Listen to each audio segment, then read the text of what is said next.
जंगी जहाज तारागिरी भारतीय बहरिया के प्रोजेक्ट 17A का 5वां स्टेल्थ फेरीगेट बम्बई में लॉन्च कर दिया गया है। क्या कहते हैं कि इंडिया वाले इस चैलेंज को जो उन्होंने एक्सेप्ट किया है, क्या वो पूरा उतर पाएंगे? बिल्कुल बना सकते हैं। इंडिया हमारे से आईटी में वैसे भी बहुत आ गया ये तो सबको पता है। और मैं सिर्फ इंडिया की बात नहीं कर रहा, पाकिस्तान में भी बन सकता है सिस्टम ऐसा।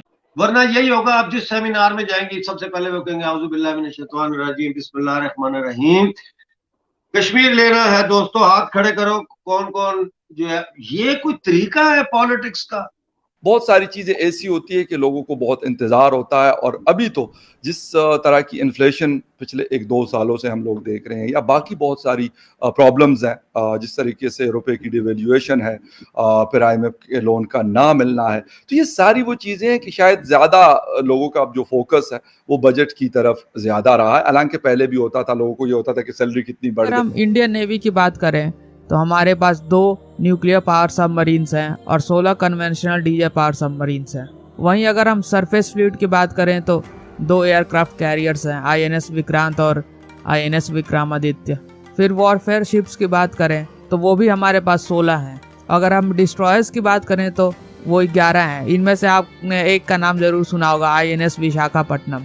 फ्रिगेट्स की अगर हम बात करें वो हमारी नेवी के पास टोटल 12 हैं। और फाइनली कॉर्वेट्स की बात करें तो वो 19 हैं। फिर दूसरे कई तरह के पेट्रोल वेसल्स हैं। तो अभी ये न्यूज आई है कि इंडिया ने स्टील्थ वॉरशिप बनाई है। अभी 2 दिन पहले आपने ये न्यूज सुनी थी कि इंडिया के जो दोनों एयरक्राफ्ट कैरियर्स है वो अरेबियन सी में गए हैं। तो इस वीडियो में हम देखेंगे कि जब पाकिस्तानी पब्लिक को ये बताया गया कि इंडिया ने स्टील्थ वॉरशिप बना ली है तो उनका क्या रिएक्शन था। तो वीडियो को एंड तक देखें और लाइक सब्सक्राइब करो और बेल आइकन जरूर दबाओ, कमेंट से जरूर करें। जय हिंद। भारतीय बहरिया का प्रोजेक्ट 17A का 5वां स्टेल्थ फेरीगेट जो है वो बम्बई में लॉन्च कर दिया गया है। एक और जंगी जहाज भारत की जानिब से लॉन्च किया गया है जिसका नाम जो है वो तारागिरी रखा गया है।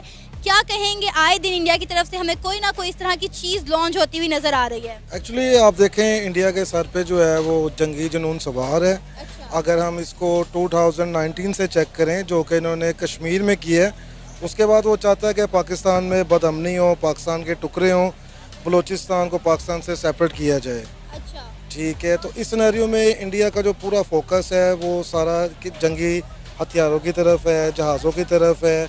और हमारे कंट्री के अंदर जो लोग हैं वो आपस में लड़ रहे हैं, सियासी जमातें हैं। यहाँ पे नून लीग जो है वो PTI के साथ लड़ रही है, PTI नून लीग और पीपल पार्टी के साथ लड़ रहे हैं।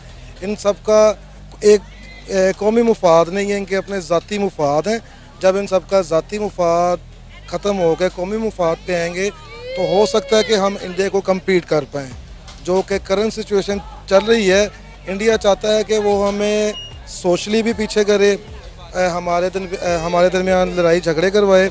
और उसके अलावा इंडिया की ख्वाहिश ये है कि हम पॉलिटिकल आपस में लड़ते हैं, सियासी पार्टीज़। इंडिया ऐसा क्यों चाहेगा? हम तो ऑलरेडी इंडिया के साथ किसी भी चीज़ में हमारा कंपटीशन बनता ही नहीं है। ऑलरेडी हम इंडिया से बहुत पीछे, जैसा कि आपने कहा कि इंडिया हमें तबाह बर्बाद करना चाहता है, तो हमारे सियासतदान तो ऑलरेडी खुद ही आपस में लड़ के इस मुल्क का बेड़ा गर्क कर रहे हैं। तो मेरा नहीं ख्याल इसमें इंडिया को कुछ करने की ज़रूरत है, क्योंकि हम अपने मुल्क को खुद ही तबाह बर्बाद करने पर तुले हुए हैं। एक्चुअली इसमें इंडिया के ही ये मोरे हैं। आप देखें, चेक करें, जो भी हमारी पॉलिटिकल पार्टीज़ हैं जो कि पिछले 35 ईयर्स के साथ गवर्नमेंट करते हुए आ रहे हैं, इन सब का एक एजेंडा नहीं है। अगर आप इंडिया में चेक करते हैं, BJP की गवर्नमेंट जो है उनका एक एजेंडा है, वो अपने मुल्क के लिए बात करते हैं। क्या कहेंगे, इंडिया की कितनी बड़ी अचीवमेंट है। आए दिन इंडिया कोई ना कोई ऐसी चीज़ जो है वो लॉन्च कर देता है। क्या कहेंगे, इंडिया टेक्नोलॉजी में किस हद तक आगे जा चुका है? देखें, इंडिया की टेक्नोलॉजी शुरू से ही पाकिस्तान से आगे है। बेंगलोर सिटी IT टेक्नोलॉजी में ज़्यादा है। जिस तरह के आप ले लें, गूगल का CEO इंडिया का है, माइक्रोसॉफ्ट का CEO इंडिया का है। हमारी इसकी मेन रीज़न मैं लेता हूँ सियासी अनस्टेबिलिटी, जिसकी वजह से हम उस टेक्नोलॉजी में नहीं आ पा रहे, ग्रो नहीं कर पा रहे। तो मेरी तो बेसिकली मैं सबसे पहला जो मेजर हमारा फैक्ट है वो पॉलिटिकल इंस्टेबिलिटी है, जिसमें हम ग्रो पर। हालांकि आप टेक्नोलॉजी की बात कर रहे हैं तो थंडर 17 उससे इसराइल कांपता है, जो कि पाकिस्तान ने बनाया है। और पाकिस्तान जो है उसमें दुनिया में रैंक कर रहा है और दुनिया में सबसे अच्छा है उसका। लेकिन बात यह है कि अगर हम थंडर 17 बना सकते हैं तो टेक्नोलॉजी में हम गाड़ी मैन्युफैक्चरिंग क्यों नहीं कर सकते? एक 3 का डब्बा, ये मैं तो कहूँगा इसको तो ये नहीं है कि पाकिस्तान के पास कोई स्किल की कमी है, स्किल की कमी नहीं है, सिर्फ ये है कि एक थोड़ी सी स्टेबिलिटी आ जाए और स्किल है, जनरेशन है, एरोनॉटिकल इंजीनियर्स हैं जो बाहर जाके काम कर रहे होते हैं, वो पाकिस्तान के लिए काम करें। डेफिनेटली हम देखते हैं इंडिया कोई ना कोई एक अचीवमेंट उसकी हमें नज़र आ रही होती है। आए दिन पता चलता है इंडिया ने आज ये लॉन्च कर दिया, इंडिया ने आज ये लॉन्च कर दिया, इंडिया ने 5G लॉन्च कर दिया, इंडिया 6G की तरफ जो है वो देख रहा है। लेकिन हमारे मुल्क में ऐसी ना तो कोई कारकर्दगी नज़र आ रही है, ना ही कोई अचीवमेंट ऐसी नज़र आ रही है। मतलब हम इंडिया के बारे में तो देखते हैं कि इंडिया क्या अचीवमेंट कर रहा है आए दिन, लेकिन पाकिस्तान की अचीवमेंट क्या है? ज़ीरो। मैं इसमें ये कहना चाहूँगा कि आप बिल्कुल ठीक कह रहे हैं। इंडिया ने 10 GB गीगाबाइट्स के हवाले से सैटेलाइट पे बैंडविड्थ भेजी है।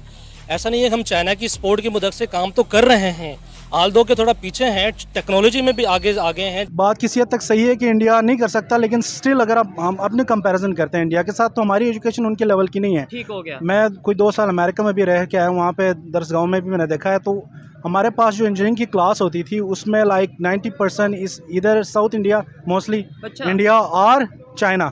तो वो तो उस लेवल तक भी पहुंचे, तो हमारे तो पास लोकल यूनिवर्सिटीज तो वो लेवल है ही नहीं। हमारे यहाँ पर भी मैं सुनता था अपने दोस्तों से कि ना एक टाइम पे माइक्रोसॉफ्ट आ रहा था, इंडिया से पहले पाकिस्तान आ रहा था वो। अच्छा, क्योंकि मैंने भी सुना ये बेहतर लग रहा था उसको, बट यहाँ की गवर्नमेंट ने फैसिलिटेट नहीं किया।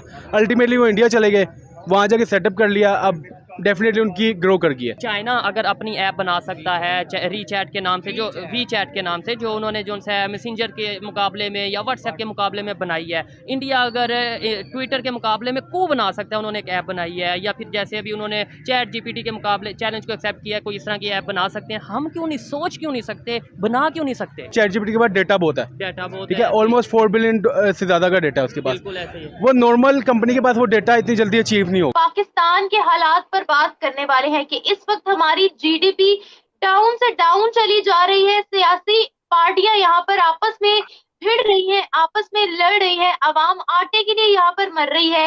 इसी में हमारे अवाम को जज्बाती किया जा रहा है कश्मीर के नाम पर। मुझे अफसोस होता है आप जैसी लड़कियों को पाकिस्तान में देख के। इतनी कोई लाइब्रेरी नहीं है जिसमें आप जाए, आप जैसी लड़कियां। यहाँ तो कहते हैं देखो बेगैरत ने दुपट्टा ही नहीं पाया। अब हम मजीद दरवाजा नहीं खटखटाएंगे, अब हम खुद आजादी हासिल करेंगे और भारत माता के साथ जुड़ेंगे, और वो होने वाला है, होगा। जैसे मैं इस हिस्ट्री को नहीं मानता कि हमें मुगलों पे फख्र होना चाहिए, मैं कहता हूं हमें शर्मिंदा होना चाहिए कि हम इतने 100 साल जो है वो मुगलों के एक गैर कौम के जो है वो गुलाम रहे, और उसके बाद फिर अंग्रेजों के गुलाम बने।